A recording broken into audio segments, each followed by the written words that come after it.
Hello and welcome everyone. Vardhman Heights International में आप सभी का एक बार फिर से वेलकम है। और क्लास 11 केमिस्ट्री में आज हम चैप्टर फर्स्ट के पार्ट 3 जो है बेसिक कॉन्सेप्ट के ऊपर चर्चा करने वाले हैं। इसमें हमें जो पढ़ना है लॉ ऑफ केमिकल कॉम्बिनेशंस, मतलब हिंदी में बोला जाए तो रासायनिक संयुग्म के नियम। क्योंकि केमिस्ट्री है, पर्टिकुलर केमिकल्स हैं, केमिकल्स का कॉम्बिनेशन भी है, पर उनका जो कॉम्बिनेशन है उसके कुछ रूल्स हैं। उस रूल्स पे आज हम स्टडी करने वाले हैं। So the law of chemical combinations, there are 5 law of chemical combinations. First one is law of conservation of mass, second one law of constant or definite proportion, law of multiple proportion, fourth one is Gay-Lussac law and fifth one is Avogadro law। अब ये 5 type के जो नियम है chemical combination के, उस पे हम briefly explanation one by one यहाँ पर करेंगे। तो सबसे पहला जो हमारा लॉ है वो है लॉ ऑफ कंजर्वेशन ऑफ मास, द्रव्य के संरक्षण का नियम। क्या है? इसे जो है एंटोइन लेवोजियर ने 1789 में प्रेजेंट किया था। उनका कहना था matter can neither be created nor destroyed, मतलब पदार्थ को न तो उत्पन्न किया जा सकता है और ना ही उसे नष्ट किया जा सकता है। इस नियम के अनुसार यदि हम देखें तो उनका कहना था किसी भी टाइप की फिजिकल और केमिकल कंडीशन यदि अगर होती है और उस कंडीशन में यदि कोई रिएक्टेंट जो है वो रिएक्शन करता है तो रिएक्टेंट का जो मास है वो बनने वाले प्रोडक्ट के सिमिलर होता है। इसे हम एक एग्जांपल से समझेंगे। एग्जांपल है कार्बन प्लस ऑक्सीजन, जब ये दोनों रिएक्शन करते हैं तब एक प्रोडक्ट बनता है जो है कार्बन डाइऑक्साइड। अब हम बात करेंगे मास ऑफ कार्बन। कार्बन का जो मास होता है वो होता है 12, देन ऑक्सीजन का होता है, सिंगल ऑक्सीजन की बात करें तो 16 होता है, बट एक्चुअल में ऑक्सीजन जो है मॉलिक्यूलर फॉर्म में है। सो 2 ऑक्सीजन हैं, मींस 2 into 16 equals to 32। अब जो बनने वाला जो प्रोडक्ट है वो जो होगा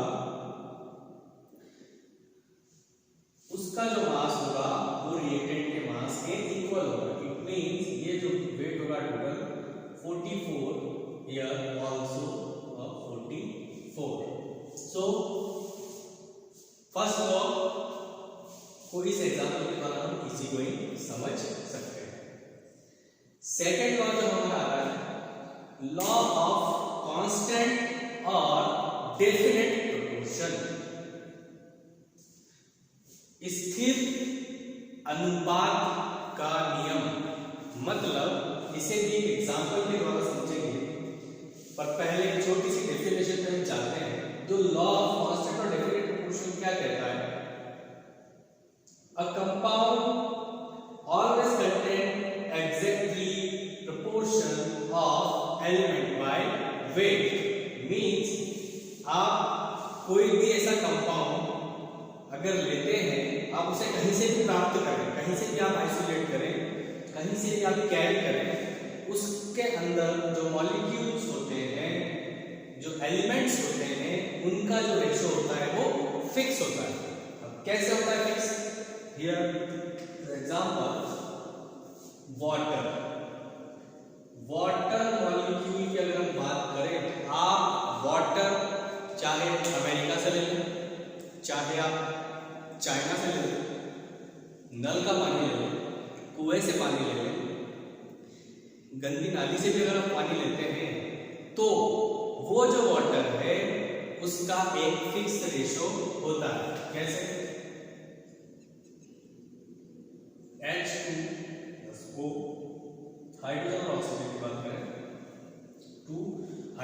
मास हो गया, इसका मास हो जाएगा 16। जब इसको फर्दर कैलकुलेट करते हैं 2 1 जा 2, 2 8 जा 4, तो जो सिंपल रेशो है वो यही रहेगा। आप वाटर कहीं से भी कैरी करें, वाटर का फॉर्मूला चेंज होगा और ना ही उनके बीच में जो एलिमेंट्स है उनका भी रेशो चेंज होगा। मीन्स इनके बीच में जो रेशो है वो कैसा है, डेफिनेट फिक्स है, चेंज नहीं होता है। तो this is the second law of chemical combination.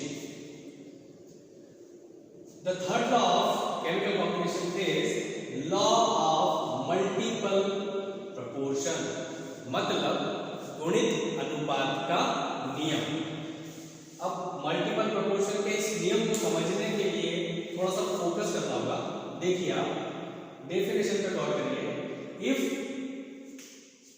two elements can combine to form one or more than one compound, the mass of one element that combined with a fixed mass of the other element bear a simple ratio with one another।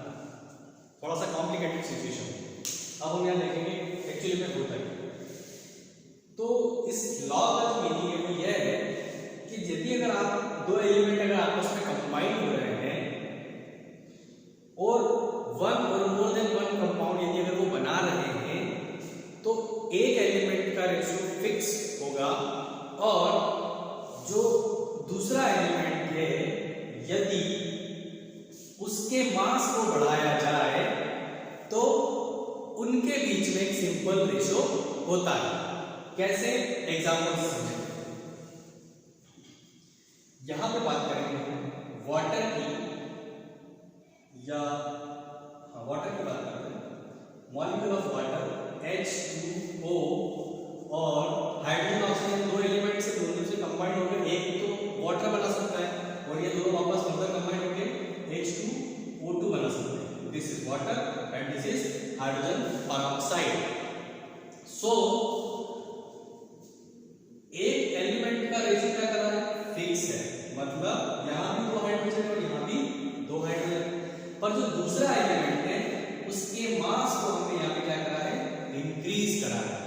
Increase करा है मतलब यहाँ पर जो मास था वो कितना हो गया 16 और यहाँ का मास क्या हो गया 2 ऑक्सीजन है तो 2 × 16 इक्वल्स टू 32। अब इसके और इसके जिनका मास हमने चेंज किया है उनके बीच में क्या होता है, एक सिंपल रेशो होता है। क्लियर? एक बार फिर से देख लेते हैं।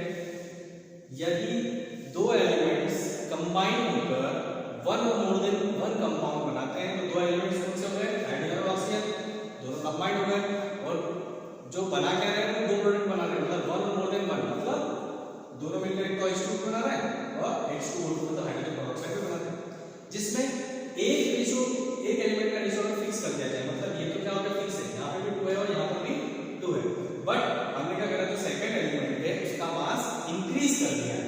यहाँ पे एक ऑक्सीजन था, यहाँ मास जस्ट डबल कर दिया, तो उनके जो मास का जो रेशो होगा वो क्या होगा, एक सिंपल रेशो होगा या सिंपल होल नंबर रेशो होगा, ये ratio.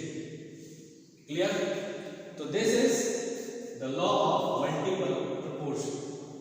The fourth law of chemical combination, the Gay-Lussac law.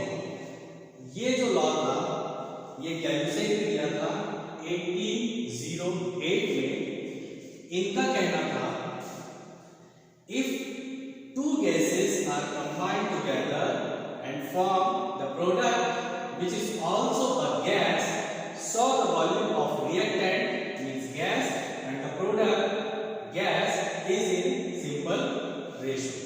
कहने का मतलब ये था कि अगर दो गैसें आपस में कंबाइंड होकर जो प्रोडक्ट बना रही है वो प्रोडक्ट भी क्या हो, गैस हो, तो उनके जो वॉल्यूम होंगे, उनका जो मास होगा, नॉर्मली गैसेस का वॉल्यूम में मेजर किया जाता है गैसेस को, तो उनका जो वॉल्यूम होगा उनके बीच में क्या होगा, एक सिंपल रेशो होगा।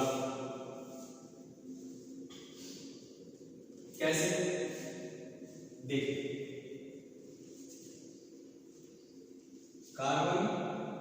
इसी एग्जाम्पल को समझ लेते हैं यहाँ पर।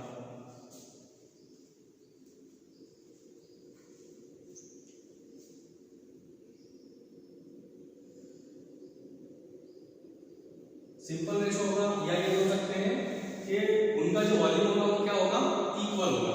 तो कैसे, जैसे हमने लिखा ये कार्बन तो नॉर्मली सॉलिड फॉर्म में आएगा, अपन बात करते हैं गैस की। तो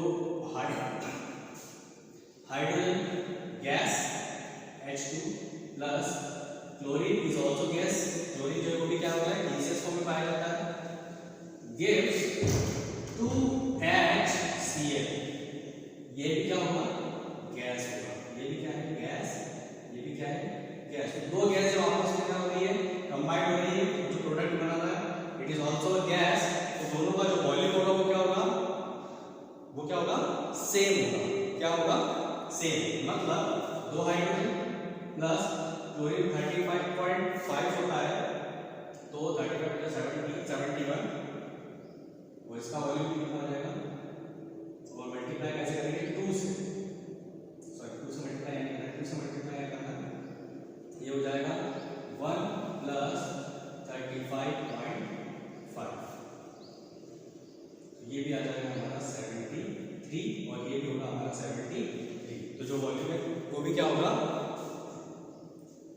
इक्वल होगा। यहाँ पे हमने देखा था, यहाँ गैस की बात नहीं होती, यहाँ बात हुई थी पर्टिकुलर मैटर की। मैटर में सारी चीजें रहती है, सॉलिड, लिक्विड, गैस।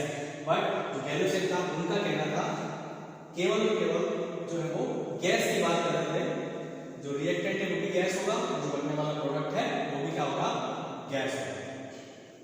अब the fifth law of chemical combination is Avogadro law. Avogadro law जो है एवोगैड्रो के द्वारा दिया गया था, और उन्होंने प्रेजेंट किया था 1811 में। उनका ये कहना था same temperature and pressure the molecule present in the volume of gases are equal. मतलब यदि अगर टेम्परेचर भी सेम कर दिया जाए, प्रेशर भी सेम कर दिया जाए, तो जो रिएक्टेंट जो गैसियस फॉर्म में है और जो प्रोडक्ट आल्सो गैसियस फॉर्म में है, उनका जो वॉल्यूम होगा वो भी क्या होगा, इक्वल होगा।